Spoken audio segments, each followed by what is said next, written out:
Greenvale General Hospital is down the road by the lake. It's too far to walk. Come on, get in the car. If I'm riding in a car, George, I prefer to be the driver. Can you provide a car for me? What are you talking about? You don't even know how to get there. Which is another good reason for me to drive, George. I need to learn my way around town. Oh, man.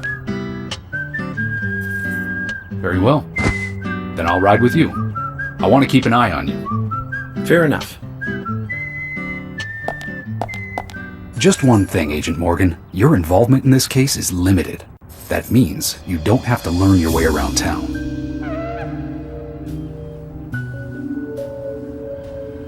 George, we'd better get moving. The hospital closes at 2100.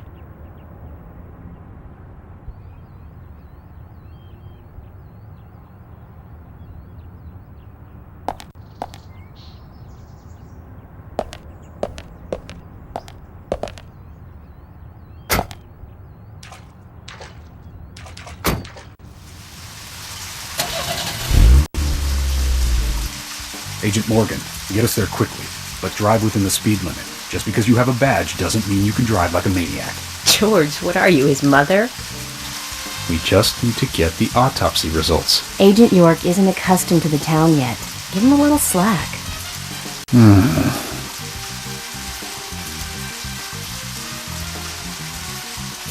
Well then, Agent York, let's get going. Sure, sounds good.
Noticing you prefer to work alone.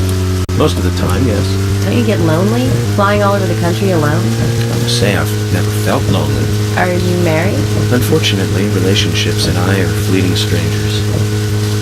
I don't get on very well with women, you might be surprised to hear. That's because you're young. You notice things like that at my age.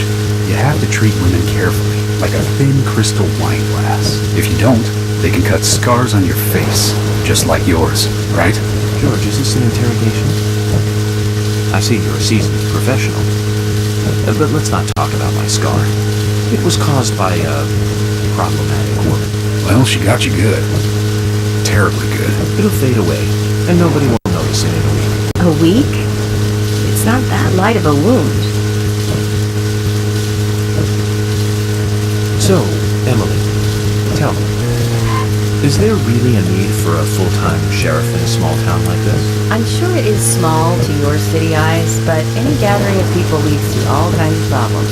Fights, runaways, stray pets. You're too fixated on violent crimes. Our job is to guide the people along the correct path, first and foremost. That's what I consider to be my duty as the sheriff of Greenvale. Back there he is, the monarch, in all his glory. Kind of makes me glad that I wasn't born here. Did you say something, Agent Morgan? No, nothing, George. I was just reflecting on a little history. Well, we're in the middle of a homicide investigation. Keep your mind on the matter at hand. Okay, which right now is driving.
That's a pretty big hospital. I guess they wanted to be ready for town-wide food poisoning? No, it's another leftover from the town's prosperous slumber days. Hard to imagine now, though, isn't it? My mother always talked about how energetic this town used to be. Almost like a gold rush, she used to say. Impressive. But the hotter the fever, the faster it cools. And so now there's hardly anyone left to use this place. It pains me to watch my hometown lose so many citizens. Beyond your understanding, I'm sure.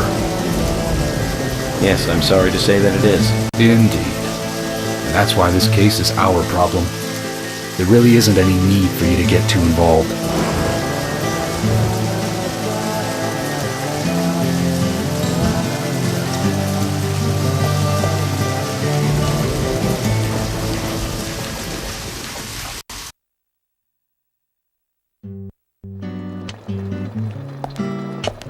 Hello, Sheriff.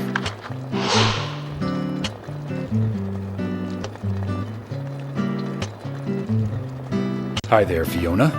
We're here to see Usha. Do you know where he is? I think Dr. Johnson is in the computer room. A computer room? In a hospital? Nice to meet you, Mr. FBI agent.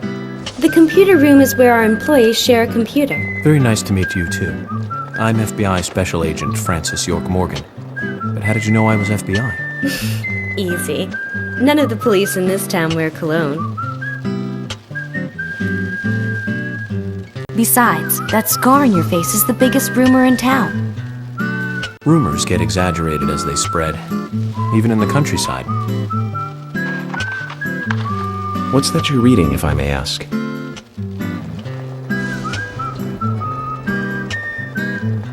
You haven't heard of this yet?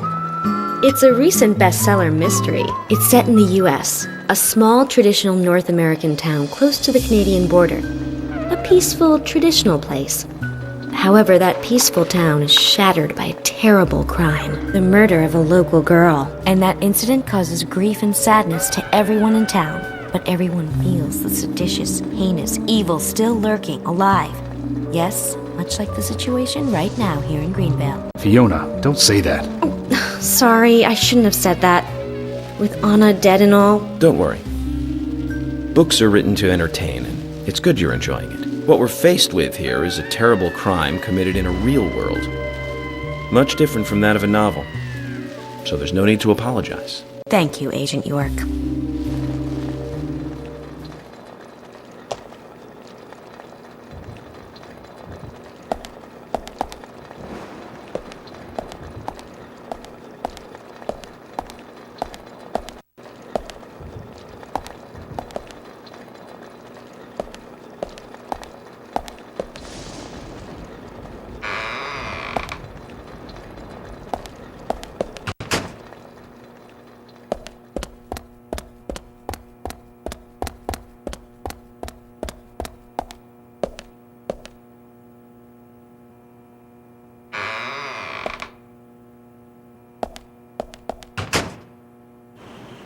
We couldn't find him.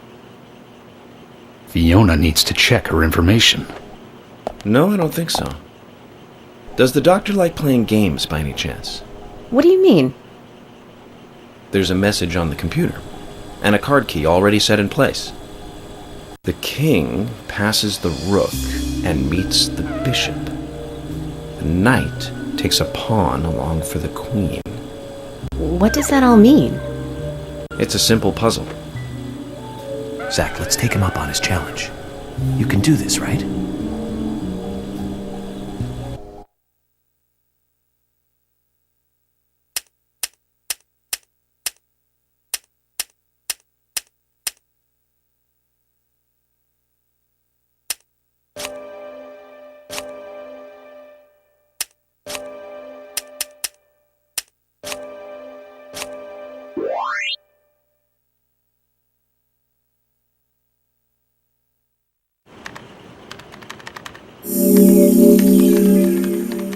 The doctor awaits below with the deceased. Another code? But there's nowhere to insert a password. More games. I'm going to get Fiona to call Usha up here right now. No need, George. The message appeared with the card key. It's telling us where to use it. This is not the time to be joking around, Agent Morgan. Dr. Usha is below with the deceased. With Anna. Below being underground, I take it. Simple. Simple. Then it's time to meet the mischievous architect of this little game. Nah.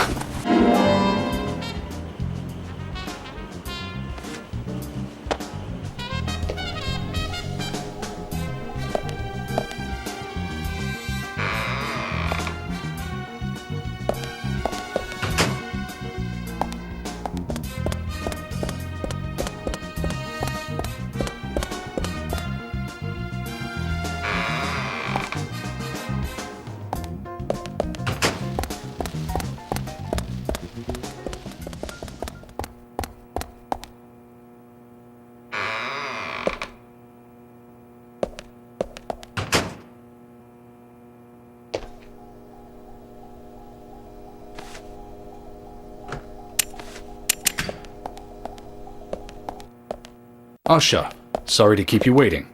Ah, you made it. Let's get started, shall we?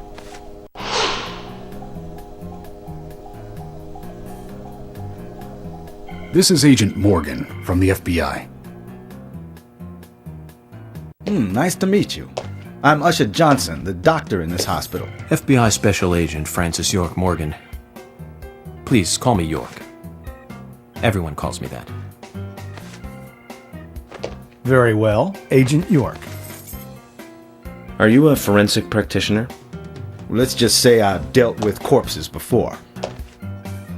That battle of wits, by the way. Did you create that yourself? I just wanted to see if our FBI agent could handle the task. I see. Well, it was pretty fun. Oh, I'm glad you liked it. We don't have much time. We need those autopsy results.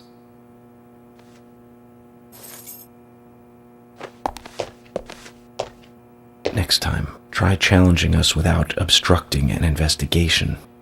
You've angered the monarch.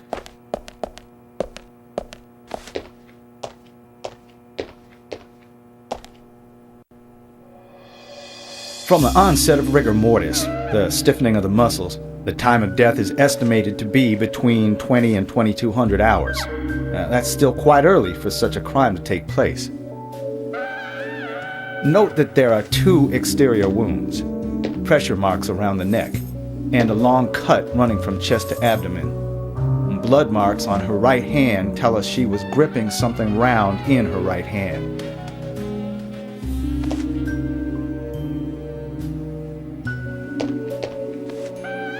Her skull is also fractured, but that is unrelated to the cause of death.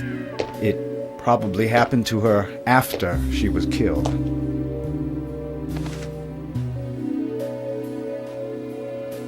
Now, I first thought death by suffocation, due to the marks on her neck. But after further investigation, I now have a different conclusion. The direct cause of death was loss of blood from the wound.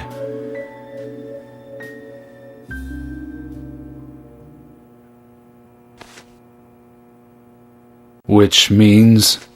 She was cut up while she was still alive. Yes, a sharp knife was used.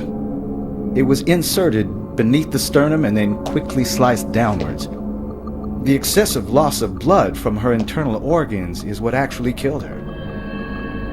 Her nails are clean, and with no skin cells from the attacker. She also doesn't appear to have been bound nor badly beaten. She was apparently killed without resistance. The most tragic thing, however, was that she was unable to speak her story to anyone who could hear her cries.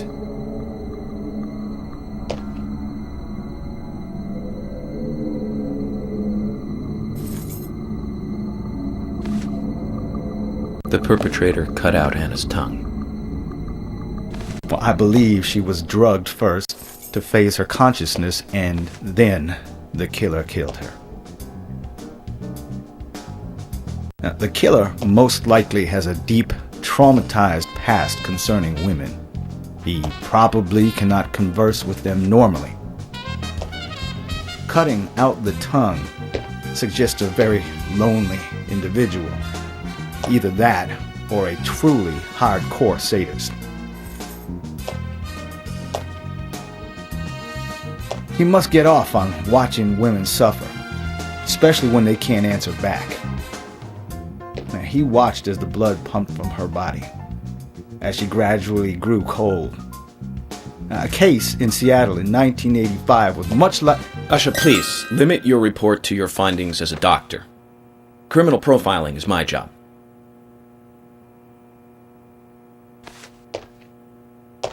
You're wrong, also. Anna died fully, deeply, painfully aware of what was happening to her. But, Tell me, what time did it stop raining on the night Anna was killed? Just before I went to bed, right after the movie on TV ended, so around 1 a.m. What movie was it? An American Werewolf in London. Directed by John Landis, 1981. So the rain stopped, accompanied by the ending song, Blue Moon. George, would you mind if I examined Anna myself? What more do you hope to find? I'm sure I mentioned that I have a personal interest in cases like these.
From her lack of resistance, I'd say that Anna's injuries happened very quickly.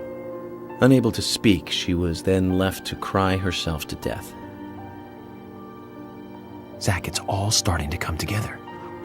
The perpetrator stayed with her for at least 2 hours until it stopped raining. At the estimated time of her death, it was still raining, but you can still see tear marks on her cheeks. That means she was killed under a roof somewhere. She was then carried into the woods after it stopped raining. There's one other thing. Her tongue was removed with a very blunt knife. In fact, it's more likely it was simply chopped off.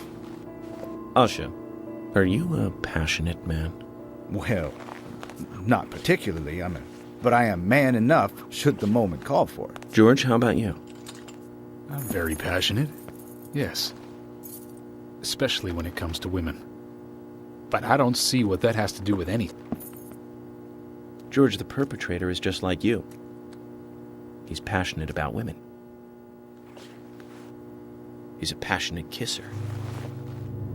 This was a kiss of death. The perpetrator bit off Anna's tongue.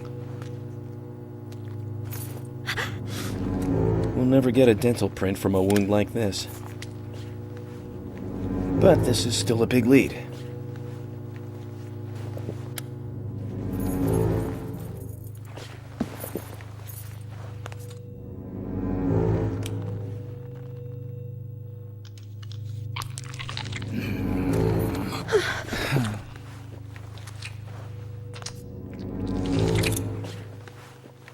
Jackpot, Zach. A shame, but our old-time all-American sightseeing tour just came to an end. This case is now under the jurisdiction of the FBI. I'm assuming command. I'll need you to assist me in the investigation. What in the hell do you mean, Agent Morgan? I know I said I was passionate, but you can't think I did this. That's not why I'm assuming command, George. You're a suspect just as much as every other passionate man on Earth. Let me show you something.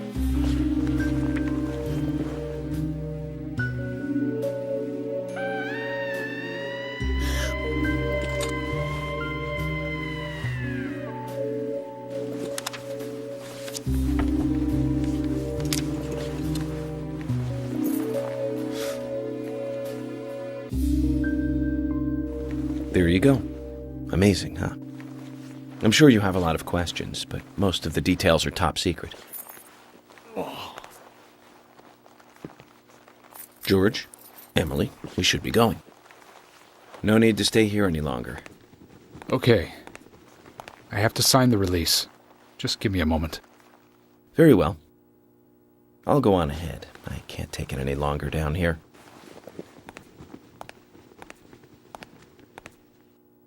Bishop takes queen. His rook takes your queen. Then your knight takes rook. And checkmate. Huh?